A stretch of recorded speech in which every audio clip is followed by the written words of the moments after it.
Yeah, and Brett. So it's a blue day. It's a beautiful blue dress. Camera's coming on, all good. Yeah. Yep. Okay. Good afternoon, everybody, and welcome to the Services and Organisation Committee meeting Tuesday, 6th of October. Everyone's in attendance. There are no apologies today. Before we begin, I'd like to pay my respects to the elders of the land upon which we meet, the Gubbi Gubbi or Kabi Kabi people, and acknowledge their elders past, present and emerging. No presentations or deputations? No, not today. Get on with item 1, Community Grant Program Funding. Councillors, any questions for staff? I might just ask a general question of Alison. For the benefit of those listening at home, you're proposing that the entire annual grants budget go out in this one round. Mainly, could you just talk to the reasons why you're recommending that as a course of action? Yes, so we have a $225,000 in the budget for 2 rounds as such, and we had such a great need in the community for projects being put forward, so we had 49 applications in total, so a huge application round. We had a number of different external grant opportunities that hadn't continued at this present stage, so they were looking for money. We've got groups that are in great need, so we're just saying this would be a perfect opportunity for us to put forward and recommend all the money be put forward in this round 1. So 225,000 in total. Because normally you'd only recommend half that amount. Correct. But there's such a need, and these are organisations, not-for-profits, recovering from COVID, looking to ramp up again. They need the money now, which is why you're suggesting we roll it all in one round now. Absolutely. And we'll have another round opening in February, March. Money will be available next financial year, so as of the 1st of July. So there's not too much of a period of time where they'll be waiting for the next round. Okay. Also, Frank, there seemed to be no point in holding another round when there's all of these very valid projects which would only have to reapply and be assessed the same way. So the community, the local economy could, every little dollar counts at the moment. And so having that investment brought forward not only benefits these organisations but benefits the community generally. Yeah. Put the money out in the community to circulate now. Where there is need. Thank you. This round saw, you said, Alison, 49 community project grant applications. Yes. The total was $530,650, and we only allocated $225,971 to the grants. Therefore, there were $205,000 worth of applications that weren't successful. Can you run through some of the reasons why some projects did miss out on funding, and were non-conforming or badly written applications one of those reasons? Sure. There are a number of different reasons. So obviously we couldn't recommend everything being put forward because we didn't have the money in place. We do have grants criteria that they need to meet. So whether that's demonstrating the need for the project, demonstrating the benefit to the community, demonstrating the need for the funding as well. So they must do that. A number of projects didn't get the whole amount that they had requested as well because they may have put ineligible items through as part of their project. There may not be the need at this period of time. It could be something that we could look for external funding for as well. There's a number of projects that we knew that wasn't urgent at this point in time, so some of those infrastructure ones or those larger scale dollar items, we have said to we will work with them to look for external grant opportunities with them, or we'll hold them off until the next round, next financial year. And if those external grant funding opportunities don't come forward or aren't successful, what then? Yep, so as I mentioned before, we do have another round. Money will be available on the 1st of July. They can apply for that round, but we do really like to focus on all those different external grant opportunities, so we're not reliant upon that council's ratepayers' money as well. So it's better bang for the buck. We want to bring as more money into the Noosa Shire as possible. Now, just to explain, to follow on from Frank's question, normally we have 2 rounds of grant funding, one in March and one around this time. Yep. So the grant applications from March were delayed until now. So this is essentially not requiring that second round of grant funding because that first one wasn't spent and an opportunity to spend the entire amount in one hit. So again, that next round of grants will be open again in March. Yep, correct. Which then usually get allocated in the new financial year. 1st of July, correct. Okay. So we did have the grant round open pre-COVID as such. However, we decided to postpone that and hold off that grant round. Because of COVID, we opened up that disaster emergency grant for community organisations to apply for. Those organisations did so under that criteria. Any of those organisations that did apply under that round that we had a hold on, we asked them to resubmit, or we looked for external grant opportunities for them. Now again, this is only talking about the grants that comes out of council funding. There's a number of community organisations that have benefited through some of the funds that have been available through the COVID environment. Correct. So just for example, we just got probably about 85,000 through one of the sport and rec grants at the moment. So a number of different community sporting organisations were successful in that staff was. Are any of those sort of things funding some of these unsuccessful projects at this point in time? Not at this point in time, because that grant had actually been closed. However, we are working with Gambling Community Benefit Fund, Tourism Noosa, for example, and looking at some of those unsuccessful projects as well. Fantastic. Yeah. And just going back to Amelia's question, one of the key aspects that we require applicants to do is to consult with a community development officer prior to submitting their grant.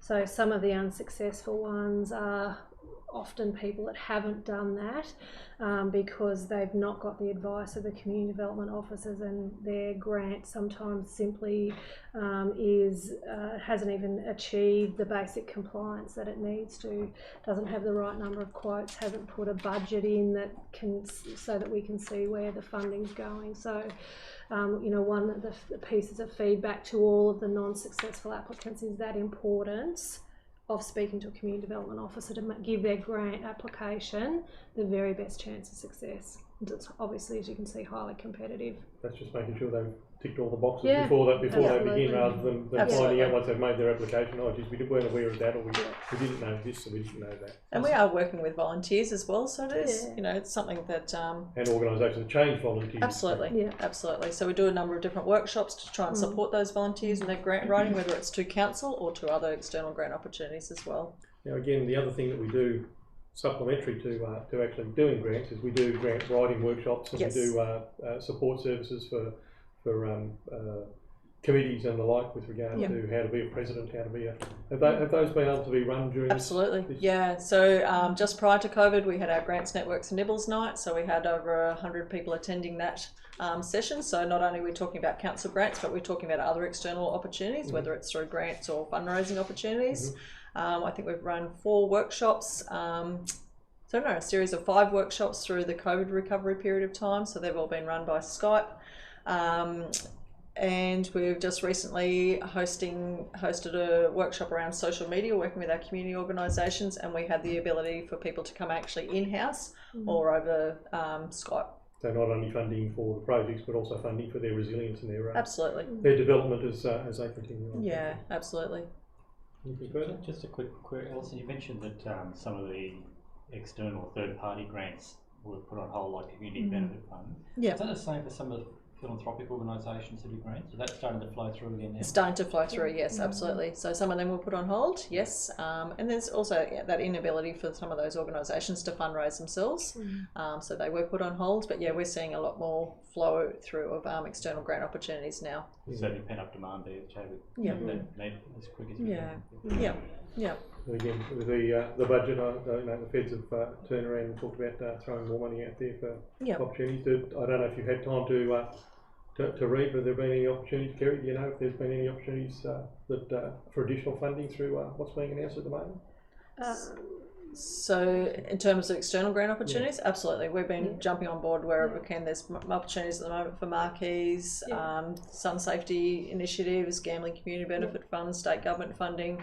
So we're trying to jump on board wherever we can. So it's trickling out in all sorts of different ways. So there's been some announcements with the budget announcement today that I was thinking, is there anything... I haven't seen today, so I'd have to have a look at specific today. about what's coming out today. That's what I was alluding to. No, what we're seeing is programs that are coming out and preferencing, a little bit like our program, preferencing those organisations for COVID recovery, but where they'll put on hold now, pushing those out.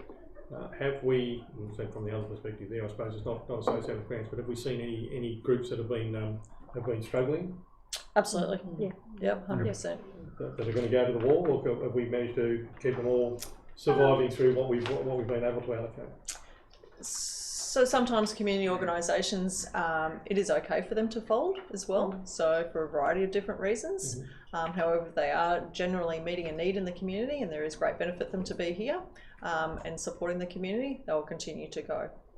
Some have made conscious choices to, I guess for want of a better word, mothball for a little bit of time, because particularly the stress on their volunteers, it's been a lot for them to cope with. So there's sensible choices to just put the organisation on the back burner, and then when the time is right, if there's a need, then that organisation can I'm come. hoping that's as bad as it gets. Yeah, as Ali says, sometimes it's the life cycle of an organisation. It can be okay that they come to an end. Yeah, true. And some organisations, you just heard before, you know, the ability to fundraise as well. If they're actually looking outside the box, they're doing great. And some of those organisations, if they're just doing the traditional fundraising opportunities, they're not doing so well. So. Anything further? Just one last question. With the selection panel, who was on the selection panel, and is it council appointed staff? So it is council staff. So any organisation applies for a council grant as such. The first thing they need to do is check on their eligibility. So that's undertaken by the grants officer. And then each grant application is assessed via the criteria. So demonstrated need for the project, benefits to the community, etc. That's been done by the development officers within community development. So it's all scored and ranked accordingly. That team will then moderate each particular grant application, and knowing the budget that we work in to make sure that it fulfills the budget. It then goes up to senior management for a review, and then to councillors for adoption. Nothing further? I'm happy to move it, Mr. Thank you, Chairman. Frank. Can I second that? Thank you, Amelia. All in favour? Move on to item 2, the grant funding program, the community project grant events. And the funds are available for those. Councillors, I remind councillors that while we're going through these, if anybody has a conflict of interest, to declare that conflict. Council, this will be the last meeting we get to declare either a real or perceived conflict of interest. The new system starts on Monday. So, And in relation to that, Declarable or prescribed? if that's the one, well done.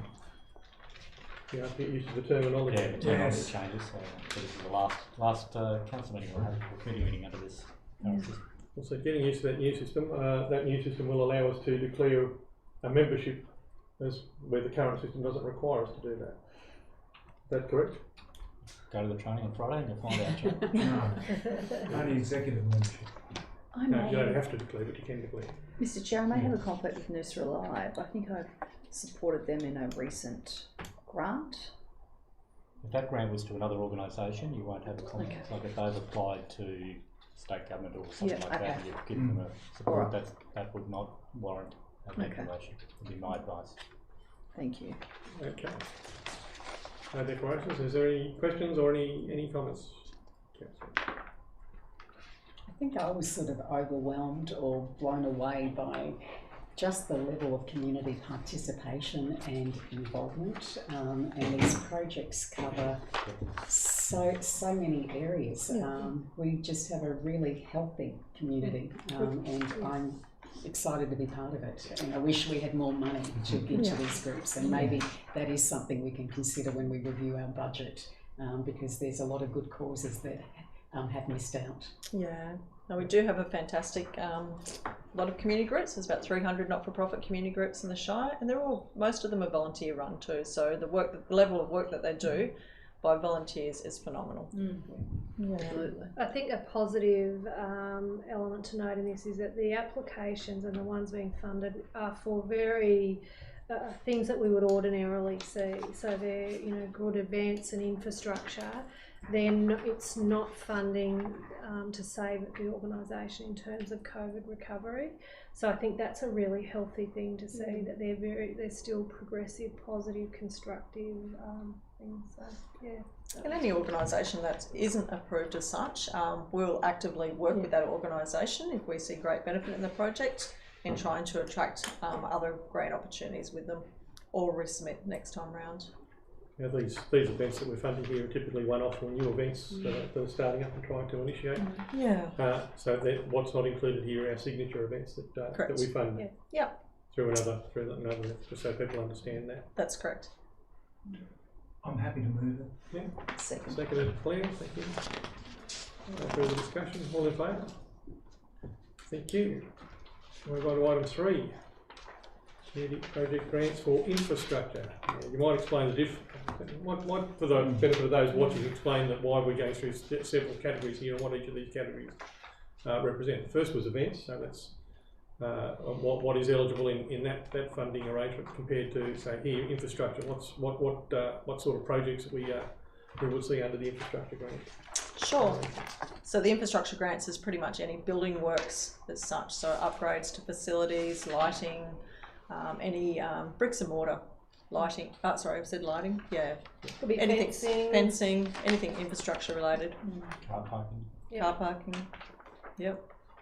Along those lines. It's my understanding, Kerry and Alison, that this particular project grant required 50% contribution. Yes. That the clubs have to present an in-kind contribution to be eligible to get the grant. That's correct. So this is under the 4 categories, we would expect some sort of contribution to be put forward. However, under the infrastructure one, we do require 50%. So that could either be cash at bank, an external grant opportunity, or in-kind support. Towards the project. And this is the category where traditionally these organisations would be relying significantly on community gambling benefits grant, and so they've really seen the impact of that in not having that in terms of a lot of infrastructure, particularly small infrastructure that should have gone ahead. No, those are certainly looked at for the larger infrastructure projects. Yeah. Okay. I'll move it. Thank you, Claire. The seconder. Thank you, Frank. All in favour? Thank you. We'll move on. Item 4. Community grant projects programs. Maybe Dorothy Dixon just what programs I was covers. just heading there. So again, maybe just for the benefit of those that are viewing online, what sort of things would come under programs for funding? Probably the best way to describe it is anything with a start and finish date. So any sort of activity or it's another word for program, project with a start and finish date with participation. Within the 12-month period or beyond that? So within the 12-month period, if it is beyond that, we would look for other opportunities as well. These are opportunities such as I'll take the Noosa Volleyball Club here, for example, starting up a new sporting opportunity and giving them a facilitation to provide training and experience in that sport to see if there's a desire to grow that sport in the region. Absolutely. I guess that with the infrastructure ones, they're very, it's bricks and mortar. The program ones are people oriented, so the organisations are doing something involving people.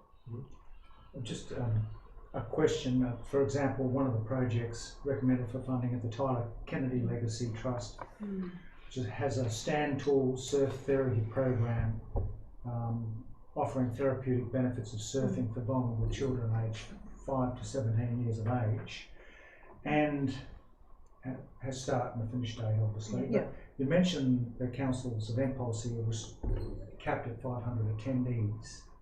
Is a program like this likely to attract that many children? No. So that's just the standard special conditions that we would put against any of the events or programs where it's utilising council's public land. Yeah. So Right. Yeah. So that there is a quite substantial amount. Like perhaps not 500. Not the 500. No, correct. Yeah. Thank you. Nothing further? Moved. Councillor Clare, seconded Councillor Amelia. All in favour? The ayes have it. Charlie. Item 5. I need to declare a real conflict of interest. How about I turn around and say what it is first, Frank, and then we'll declare. So Sure. Community project grant for equipment. A real conflict of interest, Mr. Chairman, as President of This Rights Theatre. I have a real conflict of interest and I'll leave the room. Okay. Thank you. So for this particular... Just wait till he's out of the room.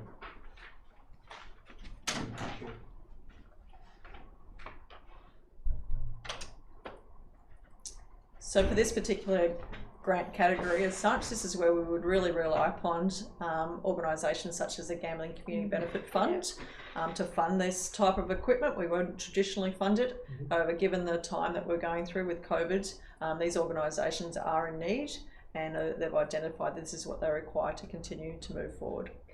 Mr. Chair, I believe I may have a conflict in this, perceived. Sunshine Coast Sports Aviators, someone on that committee donated to my election campaign, or a member of that club. It is a membership of a club.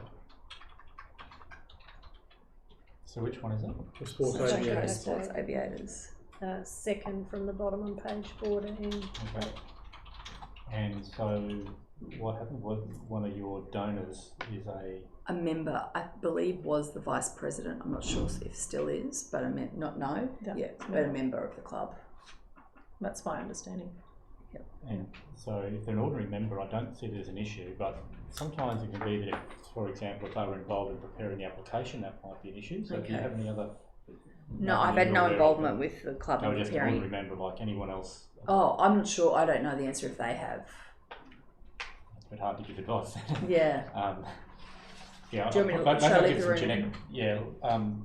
Maybe We're going to be in trouble because the pair of us will be declaring a similar. I have a similar conflict. My advice would be, as a matter of caution, if you're unsure, then you're always better to declare a perceived conflict of interest, and then request the remaining members could remain in the room. Alternatively, if you're confident that the person who gave you a donation is just an ordinary member, like anyone else is an ordinary member of any community organisation, then I don't think you would need to declare that if they had no involvement in this process. They just happen to be a member of the club. I'm unsure about their role in this in any application. Can I ask, do they donate more than $500? They donate $500. Yeah.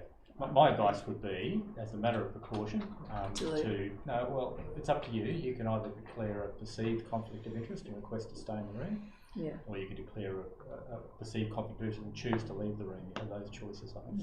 Yeah, I might choose to leave the room on this one just to be safe. Okay. Yeah, because I'm unsure about the extent of the involvement. Yep. The application.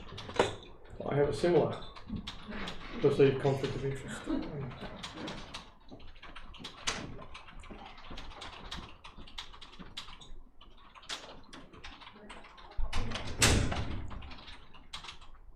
Which will make it very, very difficult to have anybody vote on this one if that's the case. You need to get advice then. Well, I have a similar conflict. There's a member of this supported me by handing out flyers and election campaign 2014 and 2016. They may have been on the executive then. I'm not sure what their role in the entity is now. To be 100%. So I would have to take that on advice. So is this the same organisation? It's the same organisation, the Sunshine Coast Sports Aviators. So you're saying it's a bit difficult to give advice when we're only getting half it. I said on the grounds of being uncertain, I would leave the room at this point in time and get clarification on that. I should have sought that before the meeting. So if you want to, you can declare a perceived conflict of interest on the basis that you know the person's name? They donated time. So who? And their election material. I think it was 2006, 2000. I think it was the first one. I think it was 2014. Or 2016. I'm not 100% sure of 2016. I'll have to go back and double check.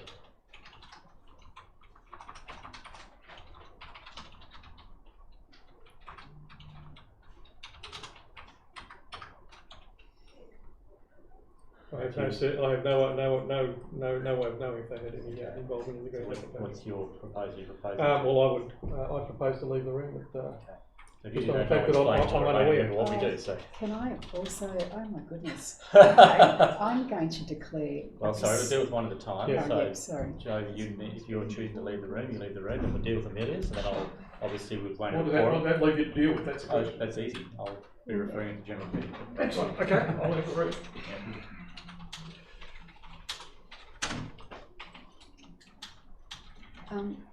Councillor Warriston, last person standing. I think you wanted to. I'm going to declare a perceived conflict of interest, but I'm going to ask you to remain in the room.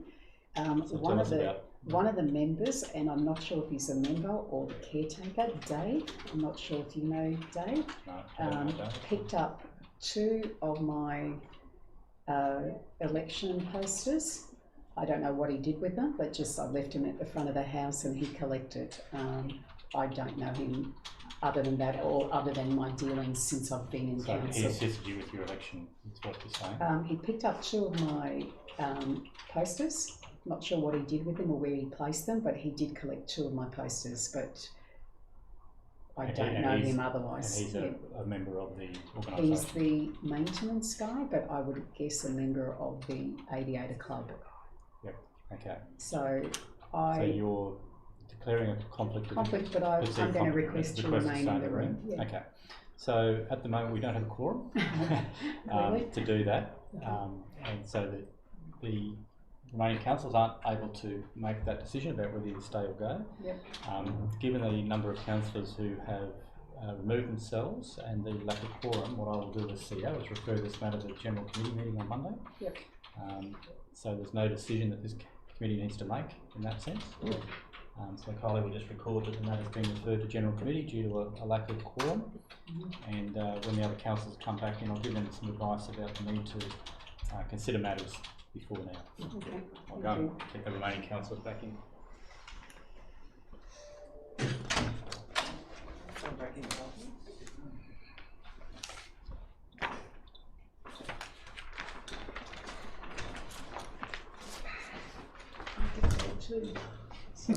It's gone to general. Yeah, councillors, just obviously a number of councillors declared interest and left the room. Just to advise that as we lost a quorum, I referred the matter to General Committee.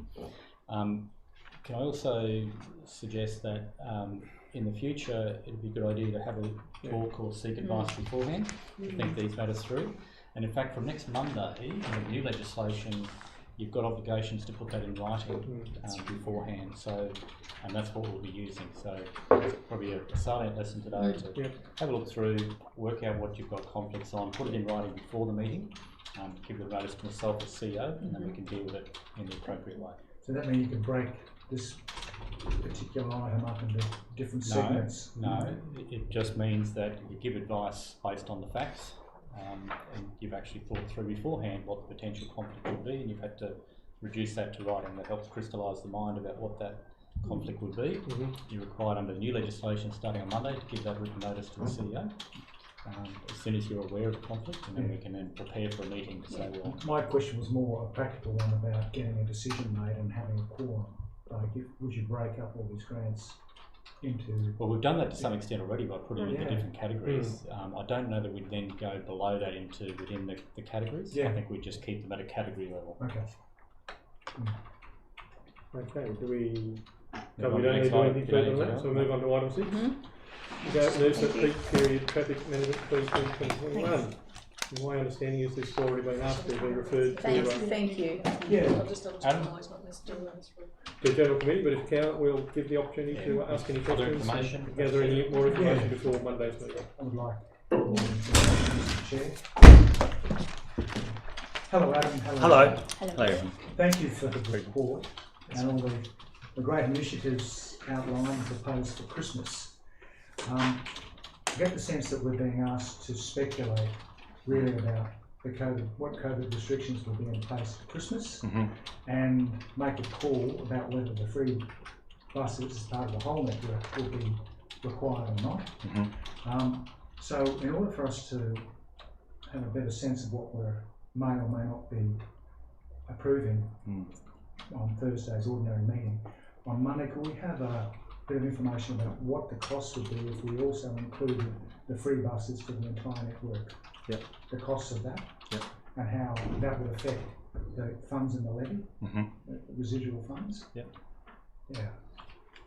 I'll offer a general comment now. The restrictions tend to be trending downwards. And borders are, New South Wales border is open. Yep. There are flights, interstate flights from some states, and if they continue to ease, we may be looking at a Christmas that resembles a normal Christmas. That's right. If I may, through the chair, so when we wrote the report, Yes. Victoria was in lockdown, Yes. there was so many restrictions, this opportunity wasn't sort of, we don't have the view that we do today. Yeah. So maybe that opportunity, things do keep trending down, then maybe that's, the right. opportunities there. The risk is a lot not- less than what we had when we wrote the report. So it goes to show how quickly things change, so quickly for the good and hopefully not quickly for the bad. So, yeah. That said, I do have another specific question about the quotes you received for the loop bus.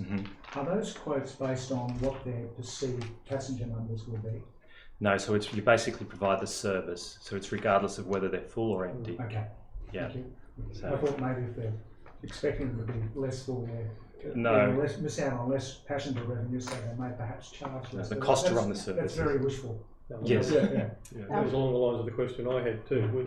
Yes. What we normally pay for TransLink with the other services is the reimbursement of patronage that they would lose on those services based on past history. That's right, and it's from many years ago as well, so we're actually getting quite a good service out of that arrangement. Given that what we're seeing at the moment and the information that you've received from TransLink is that numbers on public transport is significantly down. Yeah. The expectation for the cost of providing this service, one would think, would be significantly less than in past years if they're only achieving 20% of patronage to normal patronage on other services. Would that be an expectation that we could rightly have of a lesser cost if the passengers? So if there's less passengers, it's not a less cost. So to run that, you're paying for the driver, you're paying for the bus. People on the bus doesn't actually cost. It's the running the service. My understanding is we've reimbursed the losses that they faced of. And that's our fortunate arrangement. It's not related to what the cost is to operate it. So that's what I'm suggesting. Yeah. That's what I'm suggesting. It's based on patronage, and the patronage will be down. So this is on the existing five services. Not the loop bus, the other services. Can I? Yeah, you know these numbers. They base it on what the patronage was in 2013, because that was a time when we didn't have free buses, just when it was a changeover with de-amalgamation, and so they actually they base it on what the patronage would have been if it wasn't free, and then we just pay for loss of revenue. So we're paying for what the loss of revenue was in 2013, and they've continued to do that, and then just 2% increase based on fare increases. My question is, would we have an argument that the loss of revenue would be far less if their expectation on numbers based on their current experience with COVID numbers? I think those 2013 numbers are still lower than a reduced COVID number today. Yeah. That means that in the last 7 years, patronage has increased by. Well, we had 40% 1 year alone, and then 20% the next year again. So that was only in those two. No, but on their normal services, not on their free bus services. So those figures are based on normal service delivery, normal services, not on free bus delivery. That's it. We can bring the data. We can try and inquire to get. The question I still have is: would the expectation be that in a COVID environment, the numbers would be less and the patronage would be less? Therefore, the expectation of loss of revenue would be less. We can check the numbers and bring them, but that's what I'm asking. Yeah. Can I ask, this is just for the benefit of the viewers, Adam. Yeah. Can you explain what services are proposed to be offered as free services and which bus services will be offered as user pay service? I think there's a little bit of confusion out of the community. That's right. That we're removing free bus services. That's actually not the case. Can you explain? It's not the case. So this report is recommending that we still have the loop bus. So this is the Noosa style bus. It's not your blue TransLink bus. It's a special bus that we brought in the previous Christmas that we had approximately 1,000 people using. So that is still part of this proposal.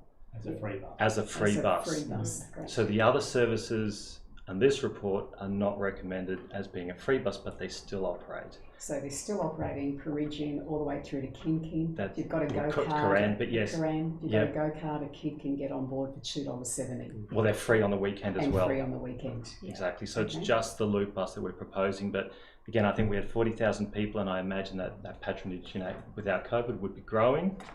So we've just limited the free service to that service only. Could you just say that again?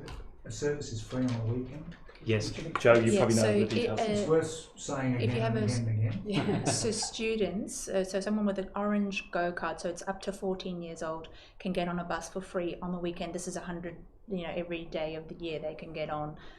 Every weekend. Weekend of the year. Yeah. So you just have to have the orange go card, which is a child fare Students go card. travel free on transit buses across the whole Shire. Across the whole Shire. Yeah, that's fantastic. And that's this weekend. It's all the time. Yes. It's not just limited to the Christmas or any of the holidays. Yeah. If councils agreed to what you're suggesting here of making only one bus service free, when those that have visited before are used to all services being free, how would we get the message through to the general public that one bus is free and the others aren't, when the expectation would be that all buses are free? So we would put a lot more effort in directing them to the park and ride locations. So that's the AFL ground, that's the junction in particular, so the J. So we would put a lot more effort into defining where that loop actually is, and so getting people to get within walking distance of the loop. And so if you can get within walking distance of that, you can get yourself onto a free bus. And Tourism Noosa will jump on board with the communication of that message, Joe. So, and as a council, we also have a role in a double spread in the Noosa today to spread the message too. I'll get on the bus on that one. Sorry, So this isn't our preferred recommendation. Our preferred recommendation would have been to have all buses free. As per previous years, this isn't some change in tact. It's purely driven out of COVID and the risks that come from COVID. The longer time you spend on a bus, particularly when we wrote the report and all those issues about public transport down south, you reduce the time on the bus, you reduce the risk. So hence we came up with the loop. You got limited time on the loop, so you've actually got a lower risk. Whereas if you're coming from further out, at the time the message was, the higher chance of actually some risk on that. Sorry, obviously this will impact the business community. Can you tell me what involvement you have had with them in regard to this? And so we liaise with the business groups that are on the steering group. So that's Hastings Street Association, the Junction Traders, etc. Tourism Noosa. So they're all on the steering group, and we liaise with those groups. And the Noosa Chamber of Commerce consulted in these discussions? No, they're not on the steering group, and that's not a group that we've externally gone to. So whether that's something to review with the steering group as to what involvement we take directly with them in the future. What's the association's feedback been to this? So my verbal correspondence with the association is that they appreciate the loop as being a priority for them. And their sort of businesses in Hastings Street more so than those other services. So by having the loop, from what I understand, that's the service that's really critical to them, more than the broader services. So, And the pedicabs, I know they're not on here. Are they going to be part of? It's something we can look at, but it's because Noosa Parade is quite constrained. We don't have an opportunity with the vehicle numbers that do go down there. It might be a bit difficult to.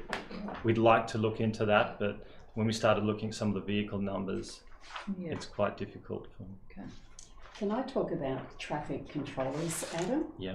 On page 20, estimated costs for traffic controllers.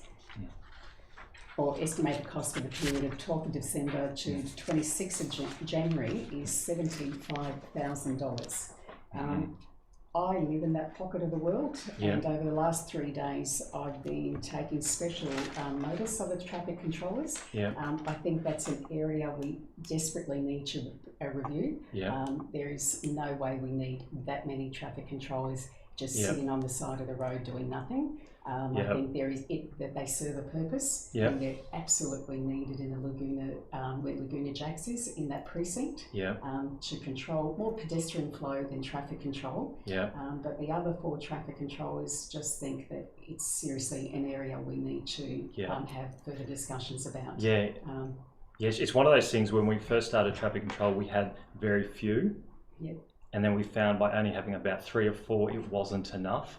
And it's one of those things, because they have 3 or 4 hour shifts, that sometimes they're all utilised, and then when it backs off a little bit, they're not fully utilised. And we're aware that the visibility of how busy they are can sort of depend on how busy it is at the particular time. Yep. So it is something that we try to constantly massage. Where are they most effective? And it's something that's continually we're trying to improve. Are they trained to manage pedestrian flow? Are they given any training? They are definitely, yeah, there is a system that's been worked through, and they have to talk to each other. Where are the buses? Where's the bottlenecks? How do we get this to move through better? It's again, probably an area that I would advise that we revisit again. Yeah. Yeah, thanks. And again, I'm assuming that amount of $75,000 is the maximum if they were utilised. It is, 4 hours yes. every day, but there's a capability of only calling them in as required. There is, yes, and often we'll send them home. Shift period. That's it. We have, yes, we do. So that could be far less than $75,000. Yes. Yeah. In the long term. Do you remember what it was for the last period when we did last year? I got the total numbers, but I know what we put up to council. We make savings on traffic control and other things. Yeah. So I this is the higher end. Last year based on it. That's it. On that basis, that's fine. Adam, just the drop and go zones existing, and it says here increase. Mm-hmm. Whereabouts will they be? So we've got Joe's Yeah, just so put those in. one of them we're looking at is near the reef, in that car park, that sort of parallel car park, and the other one is just near Witter Circle, just at 2 car parking bays on Noosa Parade, so you can get out easily out and do a U-turn. So the idea is that you see the congestion, you go, I'm going to do a U-turn here, I'm going to drop you off, I'm going to go park in the junction or park for the Noosa Parade, and then I'll walk in or whatever it is. So you've got an option to basically escape and do a drop off before you have to go into Hastings Street. Yeah, and will they be signed? How will people? Yep. Yeah. Okay. There's another little bay just before you get to the roundabout at the Lions Park on the left as you're going in. Yes, that's an just existing one. That's another opportunity there. That's There's- the backpacker pickup area. Yeah. Yeah, we've already got that. So that's No, already not in the bus parking. And before you get to the roundabout, there's actually a bit of a bay Coming from which end? Police station. coming down Noosa, right from Noosa Sound, heading in. There's actually a little bay there that might be worth having a look at as well. On the left-hand On side. the left-hand side, just before you get to the roundabout. So just before you get to the roundabout where the bus stop is. Yeah. Oh, okay, you've gone over the bridge. Yes, you've gone over the bridge. Okay, well, we're trying to actually get it before the bridge because I think there might be another to stop Call them me there. place, and Joe. Turn around. Call me. Yeah. Even further down. Just Yeah. This is just past the Bay Village turn in. There's another little bay there. There's another little bay there. And just to sort of get a sense maybe for Monday for the drop dead dates, because as you said, it's a changing environment we're in, and if we want to do more free buses, what would be the latest at the time we could have to give advice to That's where it's Translink going about that? And then conversely, if we went down that path and things didn't go well, we wanted to shut it down or not spend the ratepayers' money on empty buses, what would be the drop dead date that we could cancel? So Joe's just got those times, Yeah, so in terms of some elements like marketing, we definitely need a month. So really that 15th of October is our drop dead date for that sort of thing. But we've got up to, so with some of the operators, they said they would need 72 hours notice for us to can it, or 48 hours notice. Translink still yet to give us something more The Translink firm. one's the big one, I want to know. Yeah. So that's for the 5 services. Yeah, so they're going to get back to us. They've got a meeting tomorrow, and they'll let us know by the end of the week. So if we wanted to ramp up the 5 services, when would we need to tell them by? And if we didn't want them, when would we have to tell them exactly, by? Yeah. I think given that the operators on the other services, the Pregian and the Loop Bus, are sort of 72 hours, it'd be pretty difficult for Translink to, in my opinion, ask for more than that. So, because those services already operate. Yeah.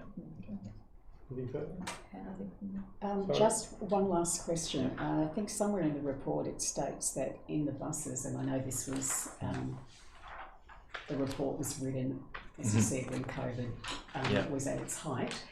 There's a requirement that we have to have a seat or a spare seat in between passengers. Given the easing restrictions, again, will you revisit? We can look through what their proposals, whether they're relaxing those or not. So it's, I know they at the moment there's still a moving feast between here and it could be as restrictions ease. That's right. So Translink update their COVID safety. The last one was on the 30th of September. So currently it still stands. Leave a gap between passengers. Still is, Yeah.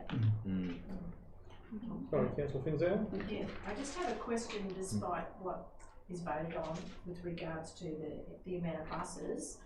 Where will you still be wanting to do marketing for the Noosa ferry Yes. Yeah. Yeah. So that those other items, there's no change in those. Okay. Yeah. Okay, Yeah. great, thank you. And Lions Park, how successful was it over this September period? Do we have any numbers yet? So still to get a few.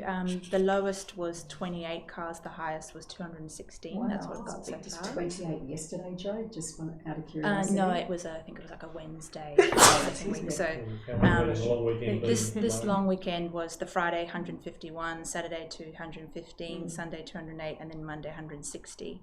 We also did a little survey on the who was actually using it. So it's 88% were visitors, 11% were locals, and negligible workers. Yeah. And the grounds were left in a good state? I went past this morning. It's pretty. Yeah, the grass has suffered a bit. Okay. Yeah, so I haven't spoken to the parks team to find out what the recovery Just is. need rain. Yeah. It's coming. Yeah. Yeah. Good thing there wasn't a lot of rain. No, there It wasn't. wasn't boggy. It was quite dry. That's why they're all here, because the conditions were ideal. Yeah, lovely. Nothing further? So this has been referred to General Committee, so can I move for referral to General Committee? I'll move it. Thank you. Seconded, Mayor Stewart. All in favour? Thank you. Next item is item 7, the Park Roads Temporary Pathway Upgrade. I've also been given notice that this has been requested to go to General Committee, so if there's any questions? I declare a perceived conflict of interest in this matter as defined in section 175D of the Local Government Act due to my relationship with Andrew and Catherine St. Banco, who reside in Park Road where the pathway is located. I've advised council that my family have holidayed once with the St. Bakers, and my husband is close friends with Andrew St. Baker, and one of my election signs were located at Thomas Surfboards. And Andrew St. Baker is a joint owner of that business. So I'm going to... Can I just ask a question? Yeah. Do the Bakers have a strong opinion about the footpath one way or the other? I think they've expressed to Tom Webner about it, and I know about yes. it through Tom. It's right in front of Right, okay. In front of the property? Yeah. Okay. And I've chosen to leave them in. Yeah.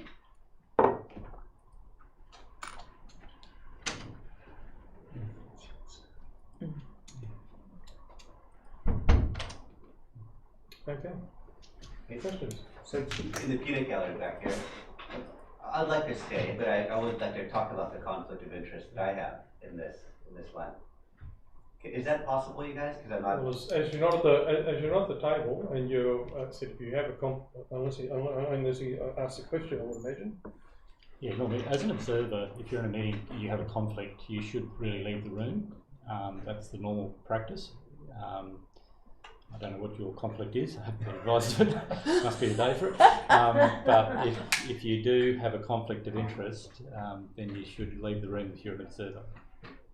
Okay. Can I talk about the conflict of interest? Because this is something that's fascinating to me. I know they take the chair. Well, given that you're an observer in the room, I would suggest at this point in time you leave the room and you talk about the conflict with the CEO after the meeting. Okay. That would be my suggestion, Tom. Yeah, that would be wise. Okay. We'll just note that he left the room. Yep. And Tom, you can seek your advice, and that will be referred to General Committee for Monday, and seek my advice. Yeah, as the matter's being referred to General Committee, that'll be the time to discuss it, and you can declare your conflict there if there is a conflict indeed. Okay. Thank you.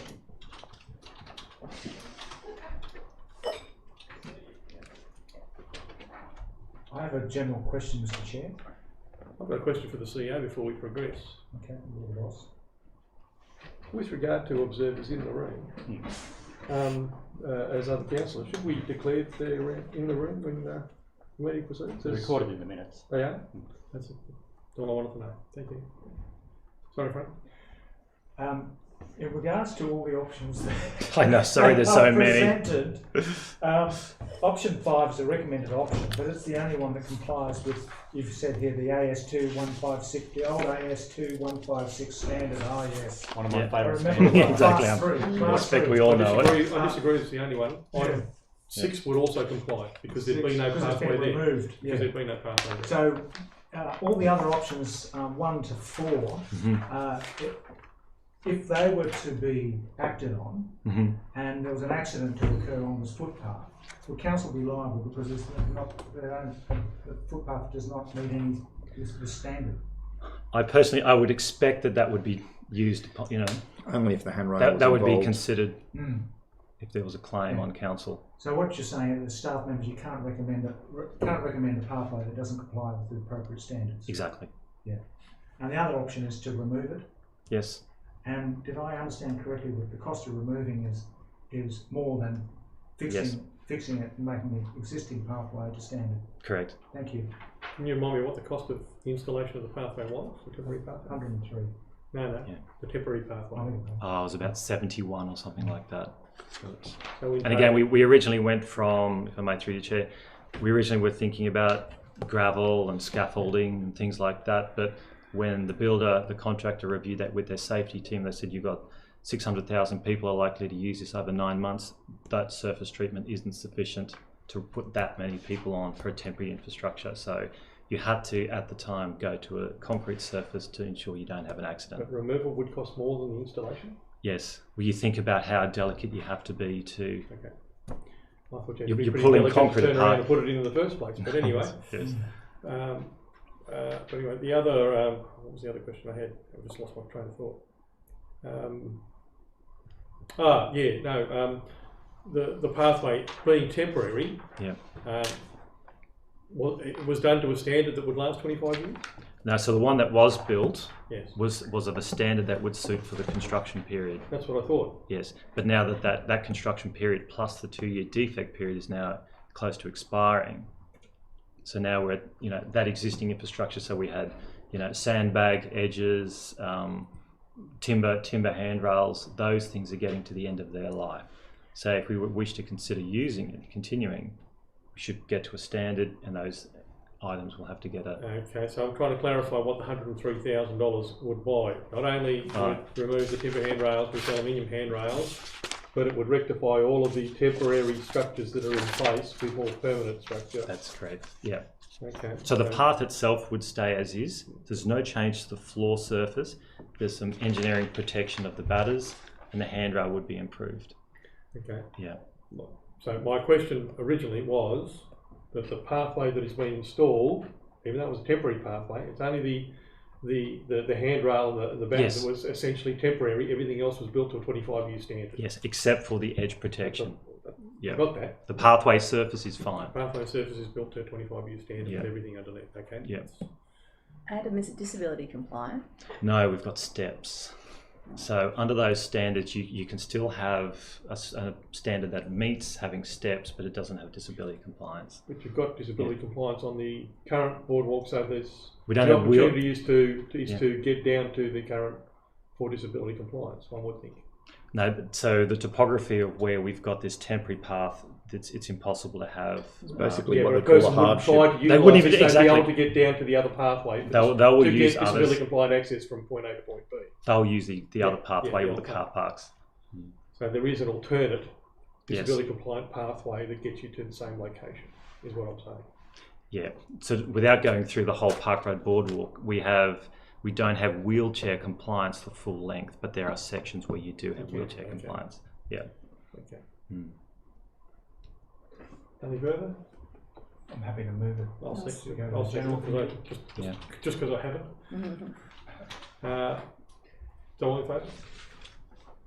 Thank you. So then we'll go to general committee. Thanks, Carl. Thanks. That's right. Thanks, Adam. Thank you. See you soon. Yes.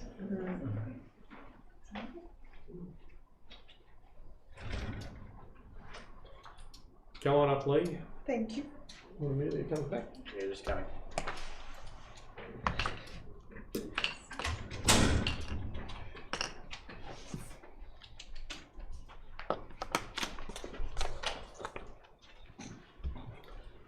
Now that everyone's back in the room, we'll move on with item 8. Noosa Council Sold and Specialised Supplier list. Welcome, Lee. Thank you. Council, any questions? Yeah, you just want to run through why we do this each year and what's the purpose of the sole suppliers and how that works? Absolutely. Under the regulations, we actually work currently under the default procurement process. So that means that under certain thresholds we have to go out and do a certain number of quotes or then the larger tender. Also under those regulations there is a section that allows certain exceptions, and this one in particular is one that identifies suppliers that either one, there's only one that's reasonably available, or that they're actually noted on the sole supplier list, or they're noted as specialised supplier. So they have been deemed or found that the services sought are of such a nature that it's impractical to go through the normal procurement process, or the default process, I should say. It's that comment that leads me to challenge one of those. With regard to 6, the Noosa Aquatic Centre, bulk liquid chlorine for the aquatic centre, there's only one supplier in South East Queensland that can deliver bulk supply?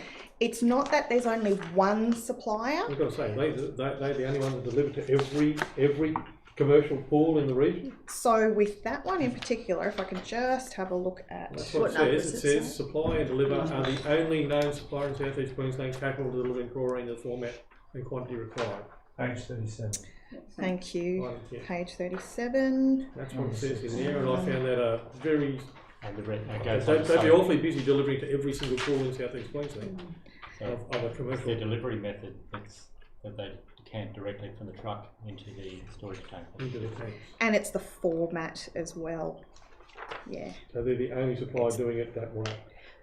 And if there's anything further as far as the services specifically, I would have to defer it to the director of that section.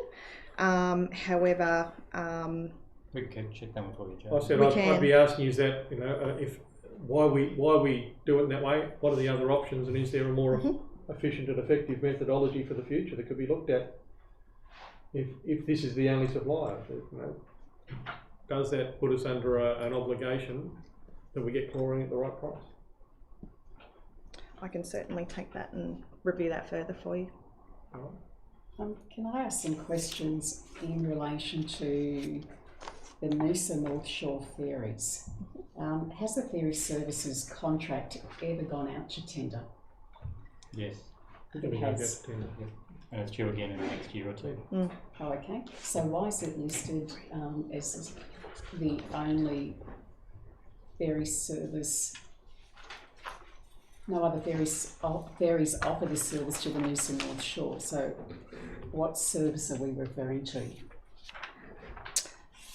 That is a very good question. What page? Yes, if I can just see on what page 35. 35. Listed item 15, infrastructure services. 15. Noosa North Shore ferries. Yep, so what that one is, I'll probably answer that. So this is by all of our council operators, so this is our trucks and whatever services that we take over to do work on the North Shore. We pay the ferry for that service. Okay. There's no other way of getting the material over there. That's why we run an account through them. That's why we can only use that service. So this is all providing a service to there in the second level of the branch with civil operations and civil works. Yeah. It'll be regardless of who the operator is, it's the only service available to access the North Shore. That's right. Oh, sorry, I need to declare perceived conflict of interest, page 38. Page Furnishers.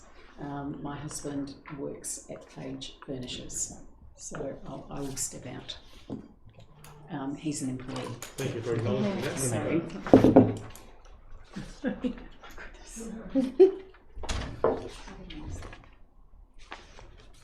I have a question. How has this list changed since last time we wrote about it? Look, throughout every year we actually review, and really it does come down to the particular business that is being conducted within the teams at the time.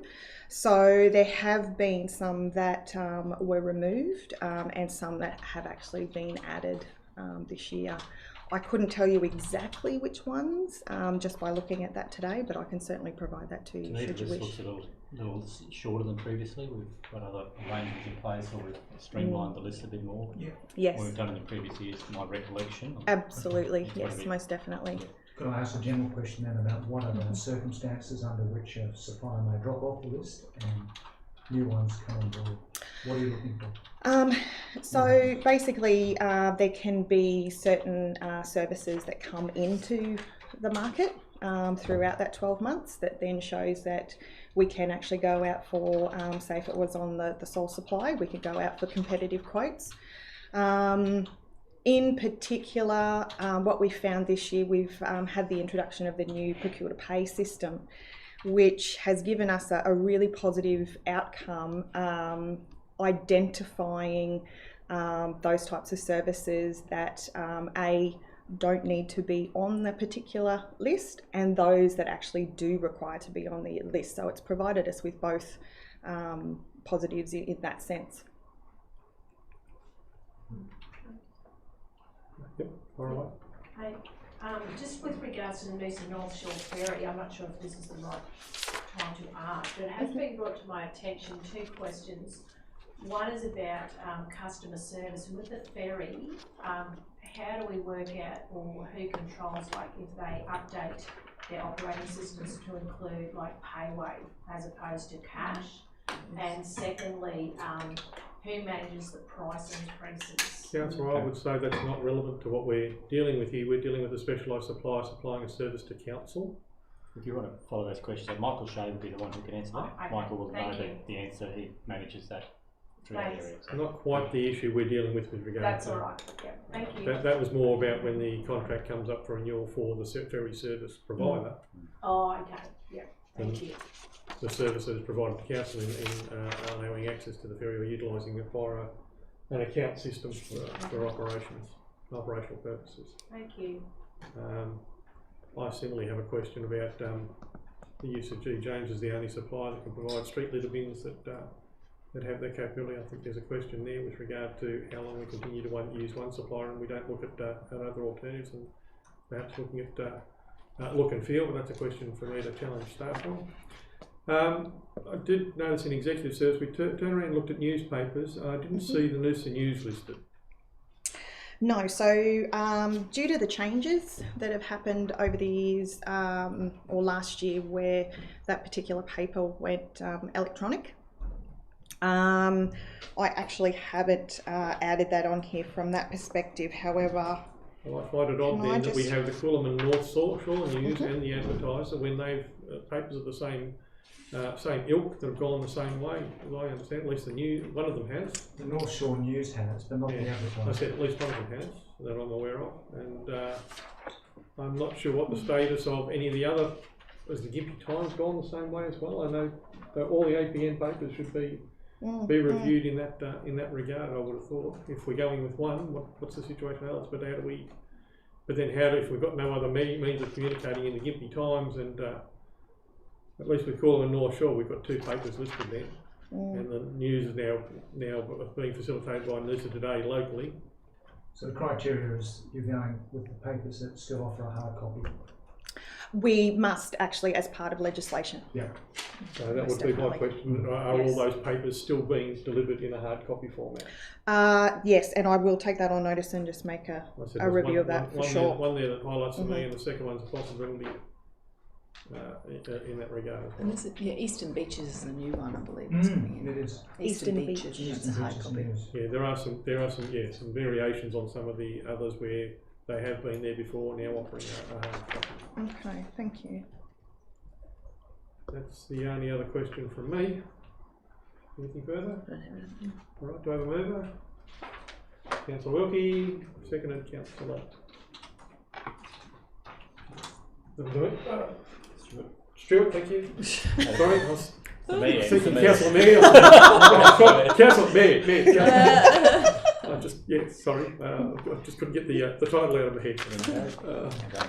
All carried, thank you. All all in favour. Yeah. Thank you. So there is another, there is more than one item left. Thank you, councillors.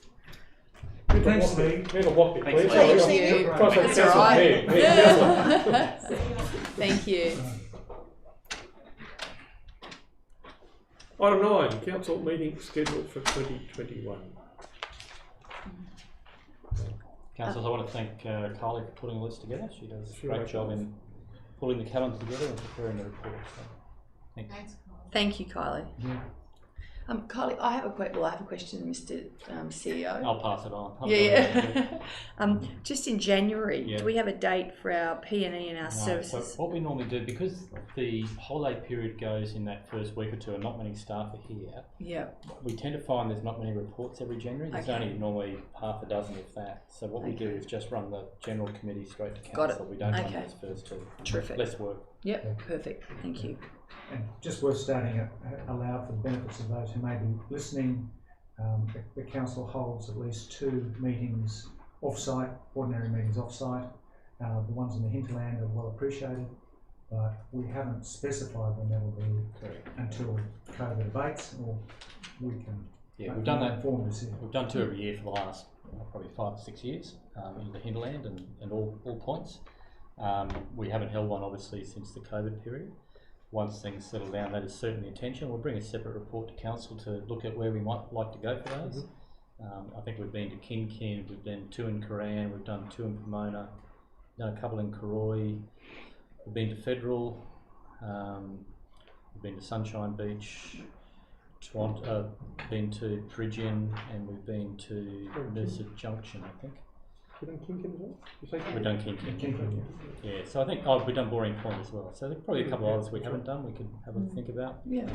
One I'd always like to get to would actually be Tiwa. I reckon that'd be a good one. Oh, that'd be great. Imagine putting a marquee up on the beach and having a council meeting. It'd be the ultimate. Sounds Anyway, look, once things settle down and we work out what the process could be, then we'll have a look at what we can do. So it is well loved, and the way it works is normally we go out there an hour or so beforehand, cup of tea, people turn up and have a good informal chat, and then we do a few bickies or a bit of food afterwards, and people hang around and talk for a good hour or 2 after the council meeting. So Okay, yeah, that's awesome. Yeah. All right. I'll move the motion. Thank you, Councillor Boston. Do I second that? Second. Sure. All in favour? Ayes have it. We'll move on to item 10, the July 2020 rate levy overview. Kelly. Hello.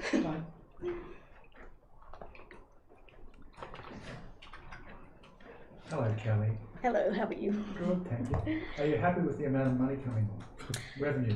Yes. Yeah, despite COVID? Despite COVID, yes. Where the cycle that we usually go through is obviously we issue the rates, and then approximately 2 weeks after the due date, we issue reminders. So because we extended the discount period from 30 to 60 days, we're only just issuing reminders now. They'll go out this week. And so we'll have really a good like-for-like comparison to this position where we are now compared to 6 months ago, probably in 2 to 3 weeks once the reminders have sort of had their effect. But overall, I was quite pleased. Kelly, have you ever seen any difference? I don't know if you've got these stats about within different classes of ratepayers whether the payments are holding up. So we've got the principal place of residence, we've got the I call it investment residential, and then you've got the business. Is there any differences between those in terms of what the payments are coming in, or this? No, I did a comparison of like the data I used to produce the reminder notices for this period, the previous 6 months and the previous 6 months to that, and there hasn't been any significant change one way or another. There's always a little bit of variations, but overall the numbers have remained fairly static. Can I ask you to just give an explanation of what this paragraph means, because I think it's significant. You've written, there are currently 365 properties that have made an arrangement to pay their current rates in accordance with section 262 of the revenue statement, representing 228,000 of the outstanding rates and charges. This is a decrease of 105 properties and approximately 100,000 from the previous levy. Yeah, that was a surprise to me. So that means more people are paying than pre-COVID? There's Fewer probably people wanting deferred payments than pre-COVID? There's probably 2 ways of looking at this. We only allowed arrangements, or we extended the sort of prerequisites for arrangements to pay for this levy.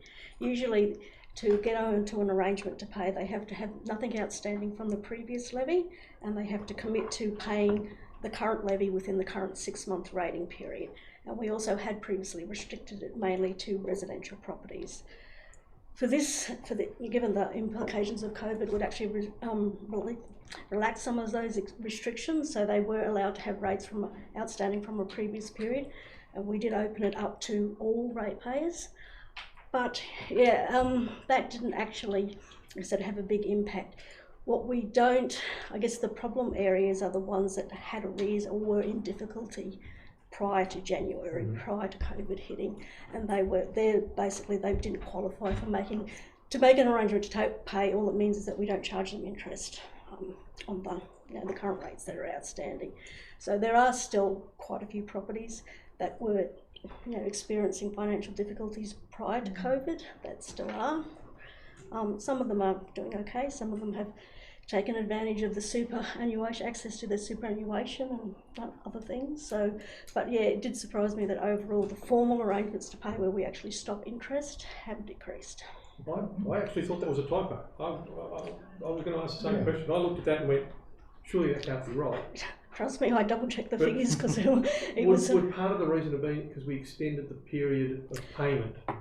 It gave people a longer period in which to pay. What we'll probably find that will also pick up a little bit when people get their reminder notices. Some people, while we'll encourage the people to make their arrangement to pay upon receipt of their rates notice, some people actually do only make that arrangement once they get the first reminder. Oh, so these are only the ones that have made an arrangement. What are the level of arrears in comparison to normal? We're probably about $1 million up on, but as I said, how does that compared to what we usually get? Yeah, we're just around, I think, like I said, it's just a little bit difficult because normally at this time of the year we would have issued the reminders and that would have swept up another 1.5 to 2. Issued the reminders this year. Okay. So it's sort of, at this point I'm a bit hesitant because if the payments continue as you would expect them once we issue the reminders, we'll be in a much better position this time in a month's time.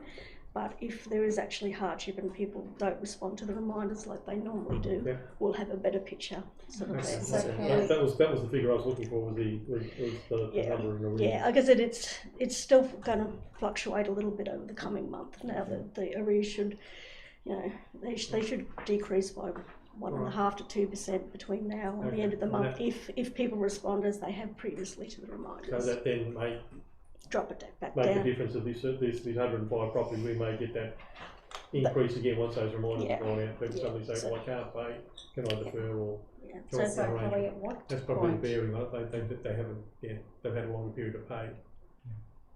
So, at what point does council start taking legal actions against or to recover unpaid rates? I basically, we have put our formal recovery action on hold, obviously, with all the issues with COVID. We basically had put everything on hold since March for over 6 months now. Look, there's a combination of factors. I really start looking at properties, at least do a formal review of all properties that owe us $5,000 or more. Obviously, given the wide variety of rates we have, for some properties that could be 2 years of outstanding levies, or some properties that could just be one levy. Yeah. So there's no set, I guess $5,000 and or having paid their rates for 2 years, so have paid full levies are the ones when I really start to, and that's not saying I'll start to take legal action, we'll start to try and engage with them more to determine, what issues there are. Is it a problem with their service address? Are they having financial difficulties? There's a process that we go through before we actually take the final decision to send it to an external debt collector. Because rates can always be recovered on sale of the property. That's correct, yeah. They're very secure debts against the land. As I said, we don't have any single debtors where the value of their rates even approaches the value of the land. So that's the only time you worry. It's not well known the council actually also got powers under the Local Government Act to sell properties for arrears of rates. Yeah. We haven't done that in 20 years. No. So it is the last resort, but that power is there. There are some concerning things, about some cases recently with Brisbane about how long you can let a debt rack up before you take action and things like that. So it is something we monitor, but there's no properties that would be what I call at risk where the amount owing is approaching anything near the value of the property. In relation to the tourism and economic levy, Kelly, that applies to all properties that receive a benefit from tourism, either directly or indirectly. We've got 6 categories, A to E. Does that information, do you ever break down that information, how much money is received in each category, and is that available to the public? I don't believe we publish it anywhere, but certainly the breakdown is can be recovered from the system. Bear in mind that it doesn't fluctuate a lot, but it does fluctuate because, you know, as new properties sort of, well, basically as properties are bought and sold, depending on, you know, their service address and their locality and what they advise us, you know, that can fluctuate over time. But yes, certainly the breakdown's available. Any further? Another mover? Councillor Stewart, seconded Councillor Lauriston. All in favour? Thanks, Kelly. Thank you, Kelly. Kelly. Thank you. Move on to item 11, Go Noosa Schools Program Update for 2020. Last item. Hi. Good, thanks. How are you? Good. Hi. Oh God, you're everywhere. You're very busy. I did have a question with regard to pages 59 and 60. Your lovely graphics there. Yes. In the attachment 1. I'm assuming the first one was for Noosaville State School and the second one was for St Teresa's. Correct. You just didn't state that in the. Oh, sorry. Yeah, on they've got the little logo. On each of those, and so page 59 is St Teresa's and page 60 is Noosaville. Oh, okay, sorry. Okay, yep, so I didn't pick that up. Okay. Sorry, okay, the first one was actually the other way around. The first one was actually St Teresa's. I didn't pick that up readily on the logos. And then on page 61, although it's got Noosaville on it, it's also Noosaville and St Teresa's. So it was the same data for both schools. That's right, because I picked it up later on. The program overview stated clearly in the titles, but it just wasn't anywhere in the titles on those pages. So yeah, I actually had them back to front. I actually thought the first one was, I assumed the first one was Noosaville, the second one was St Teresa's. I imagine, sorry Joe, I imagine social media is quite using, who are you engaging for your social media to do? Myself? You're doing it, are you? Yes. Yeah, so I'm working with the schools and their media liaison officers. So St Teresa's have somebody that looks after all their media, but Noosaville State School, I'm providing the posts, and then they get their administration staff to pop them up. And what's the hit rate like? How's it? Trying to get that link between the schools and between the admin getting it up and that sort of thing. So I haven't got any of the Facebook data, so that's just starting to roll out now. So. Are the schools that you've got on board, like, is there an opportunity, and you may already be doing this, but to put it in their newsletter, like we get? Yes. So fortnightly, so I provide them with the going forward this term. So term 3 was all about setting up the program. And term 4 is we're really hitting the ground running this term. So I've just provided them with the first suite of fortnightly newsletter and a fortnightly Facebook post. So information like the benefits of walking and riding to school, how to check your bike, all those sorts of little tips and tricks to try and get more students out on their bikes. Great. Yeah. And are ice blocks and pizza enough incentive for them? They are for the primary school students. The pizza, $100 pizza voucher, that's a winner. So we launched the Go Noosa Schools program on the 9th of September, I think it was, 9th of September, at Noosaville State School. And so all the students who walk or rode their bike or caught the bus that day received a free icy pole. By the time I'd left the school grounds, they were all asking, when's this happening again? So what we do is at the start of each term, we'll start off with an activity that builds the walking and cycling. So we're going to do the hot shoe shuffle, where they bling up their shoes and that sort of thing, and all children will receive an incentive. Then they do the in-class survey throughout the term, and then the class at the end of term receives a pizza party or canteen party. So, what's do you perceive as the biggest obstacle to the success of these programs? The biggest obstacle is probably the senior students at the high school. Well, they're just getting their licenses, so they're just finding that newfound freedom of owning a car for the first time and wanting to show that to their friends. So trying to shift them from maybe a car to an e-bike. So it's not perceptions of safety. Perceptions of safety. Or... There is also the perception of safety for the primary school students. A big thing of safety. Safety is really big for the primary school students and their parents. Just on that note, we've just received $195,000 from Department of Transport and Main Roads for the STIP funding to fix up the pedestrian crossings on Sea Eagle Drive outside St Teresa's. Right, so there'll be an improvement in that space. Terrific. Very exciting. Yes, I noticed under safety on page 53, no pedestrian crossings on Noosa Mundy Road. Yes. We're aware of. No pathways along Beckman's Road to Tawantin. Yes. From any specific direction? Because are they aware of the pathways that do exist? They that are link aware. The schools directly through the back of Tawantin. They are, and one of back our. of the St Andrews precinct. That's correct, and one of our walk to school routes as well, so that we promote that the children all meet at a starting point and walk together with their parents, is through the back. The creek walk, we call it. Yeah, but parents to allow the children to walk on their own. So the survey results have said they want a safe path out on main roads where the children are visual. So getting from Tawantin to Noosaville State School along the main road there. That's right. I was wondering why that preference for specifically was safety. mentioned. That was interesting feedback. Yeah, very good. I imagine that would be a big challenge with the younger kids. Is not just the road safety, but stranger danger safety. Yes, so we're looking at partnering with Adopt a Cop, so to help promote the stranger danger messaging as well. Right.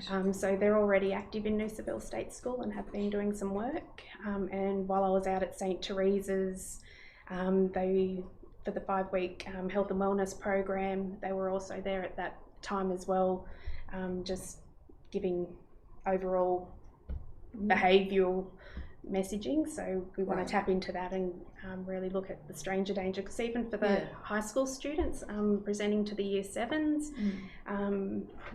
stranger danger was still a big thing for a lot of the year 7 students as well. So I get similar. I've had numerous comments from various schools that don't have pathways leading directly and along main roads to that complete all the way to the school. So Carl, I'm assuming that sort of feedback would be going into the pathways, missing links strategies, and looking at those as priorities to accommodate students getting to school. Right, priority. And just on that stranger danger, the program always advocates to walk or cycle with a friend or a parent, and that's the idea behind the Walking Wheeling Wednesday, is that you have a whole mob of kids all meeting at one point and then going from there. So we never advocate, to walk by yourself. It's always saying, meet some friends and walk together. Which of the schools is indicated by these pages here? So you see top left, just under the words, you'll see the logos. I beg your pardon. That was the question I asked. Frankly, I had exactly the same problem with identifying, but didn't even know. I'll make it bigger next time. So, are we having trouble with getting people from buses to cars to buses at Noosaville? Yep. So the students at Noosaville. So the majority of students there, 76% of students are being driven to school. So we're also going to work with BusLink this term. So this term we're focusing on buses. So there'll be a come and try afternoon where parents can come and get on the bus and see what the route's like, see how long it takes, and notify their child where to get off. So we're working very closely with BusLink on promotion ideas. Well, one of the challenges with BusLink is that the distance away from the school before they'll pick children up. And particularly with primary school kids, parents aren't going to let them walk that short distance. So if a bus actually picked them up within, a kilometre of the school as opposed to 5 kilometres of the school, there may be more uptake of bus travel. Yes. Is that something we can talk to BusLink about? Yeah. So we can't. Within what proximity to the school and the age of kids that they would be considering picking up? Yeah, so we can't dictate the BusLink routes, but what we have done, I've met with Buslink and St Teresa's. St Teresa's are providing them an overview of where services in the area could be utilised and that sort of thing. So it's building that connection between Buslink and the school to explore options. It's only just started. I've only just started. It's an interesting stat that 76% are on the car on the way to school, but 71% are on the way home. That would suggest that the families are running late in the morning and just jump in the car rather than we miss the bus. The mornings was a big convenience. Yeah. So dropping them off on the way to school. The other thing of an afternoon, the St Teresa's students come down. At 3 o'clock in the afternoon when the kids are getting out of school. So. Yeah, well, the big brothers and sisters come down because there's only a 5-minute difference. So big brother and sister come down, pick up the little brother and sister and walk home or catch the bus together of an afternoon. But whereas there's a 30-minute difference between the starting times of a morning as well. Yeah, that was true at the high school as well with regard to lower age and mature age, or the lower age students. Yeah. They have different start times. Staggered start times. Yeah, staggering the drop-off and pick-up time to me is probably the fastest way to stop traffic congestion. Yes. So you're talking 30-minute delays. Is that a discussion you have with the schools to maybe look at increasing those start times for seniors and middle school children? So with start times at St Teresa's, it's my understanding a lot of the start time is dictated around the bus routes. So I wouldn't be able to answer. That's their decision. Yeah, that's their decision. That'd be a decision for Catholic education. But historically, yes, we have done that. Say with Sunshine Beach and St Teresa's. Well, Sunshine Beach did it so we've well. done that over the years. It's increased, and we've come to a point where they've. Yeah, I think it's quite a significant. They had a staggered bus service. They had bus services half an hour apart as well. Yeah.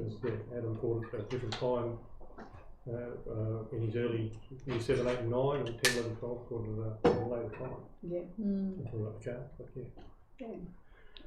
Just a general question, how long, sorry if it's in the report, I missed it, it's a very comprehensive report. How long will you persist with these two schools before moving on? Do you intend to move on to other schools? Yes. How long will you do with St Teresa's and Noosa? So the original time frame that we were given was 12 months to develop the program, and because we haven't been into a high school before, so this is the first time that the program's being delivered to the older students, so that's required a complete refresh. And because we're taking a more personalised approach now, so we're personalising the program to each school for activities that are relevant to their students and engaging for their students. So what works in one school might not necessarily work in another. I think the free ice blocks might work in most of them. That'd be a popular one. This will be the only precinct too that has two schools so close together. Two schools so close together. We've got schools in, apart from St Thomas More and Sunshine Beach Primary would be about the only other one we've got two. And then the high school across the high school's a bit further apart. Three in the precinct, but only two close together. So 12 months here? So 12 months here to develop the program and cement it in. So we did get delayed due to COVID. We were meant to roll out in term 1, but that's pushed everything back as well. And the idea is then, don't just drop those schools, it's more of a maintenance with those schools, because by then it's really embedded, and the idea is it's sort of self-sustaining in Noosaville, so we'd still maintain them, but then you'd focus on a new precinct. But again, we've done Toronto and Sunshine Beach Primary in previous years. And we've done Noosaville in previous years. We'll continue to follow on them and see how they're progressing. But we've never done that precinct approach, so it's really interesting how when you do the whole precinct, we're finding then, like you said, some of the St Teresa's traffic is actually creating more traffic at the Noosaville because the brothers and sisters are coming down there, and so looking at a whole precinct is better than focusing on just the individual. Good. Let's have a question. Karen. The ride and stride zones, do you incorporate that idea into your program? Yes, so we've got the Walk and Wheel Wednesdays map, so we've tried to extend it further than just Walk and Wheel Wednesdays with this program. So we were trying to get it Walk and Wheel every day, but we've found we need to go back and just focus on that Wednesday and get that initial day happening, and then increase the intensity moving on. So each school is given a map with the little starting points that they all attend, and set meeting times that they can attend, so everybody knows the time to go there, and they can walk with their parents or big brothers or sisters from those starting points together. Yep. Any further? I'll move the motion. Thank you, Amelia. Frank, seconding. All in favour? Thank you. Thank you. Thank you, ladies. Thank you, you too. Thanks, Carl. Thank you, Mr. Chair. And that being the last